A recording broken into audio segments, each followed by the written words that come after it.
வணக்கம் மக்களே, welcome back to our channel. Last பேஸ் நம்ம பார்த்தது வந்து ஹவ் ஆர் யூ, ஆப் கேசே ஹே.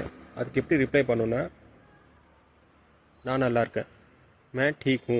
நான் நல்லா இருக்கேன், மே டீக் ஹூ, மே டீக் ஹூ. ஸோ இப்படி நம்ம ரிப்ளை பண்ணோம். இதே வந்து நெக்ஸ்ட் வந்து ஏதாச்சும் தயவு செய்து இந்த புஸ்தகத்தை எடுத்து கொடுங்கள். தயவுங்கிறது ஒரு பொலைட்டான வேர்டு இல்லையா? ஸோ அந்த தயவுக்கு பதில் ஹிந்தியில் வந்து கிருப்பியான்னு யூஸ் பண்ணுவோம். कृपया करके मुझे वो बुक दीजिए, कृपया करके वो बुक दीजिए, वो बुक दीजिए. ஸோ தேர்ட் ப்ரைஸ் வந்து ஏதாச்சும் எங்கே இருக்குன்னு கேட்கணும், வேறு சம்திங்னு கேட்கணுன்னா घर कहाँ है, घर कहाँ है. घरக்கு பதில் நம்ம எதெல்லாம் ரிப்ளேஸ் பண்ணிக்கலாம். ஃபார் எக்ஸாம்பிள் வீடுக்கு பதில் நம்ம வந்து கார் कहाँ है, வண்டி எங்கே இருக்குது. ஓகே, घर कहाँ है, डैश कहाँ है. ப்ராக்டிஸ் பண்ணிட்டே இருங்க. நெக்ஸ்ட் வீடியோவில் பார்க்கலாம். பாய்.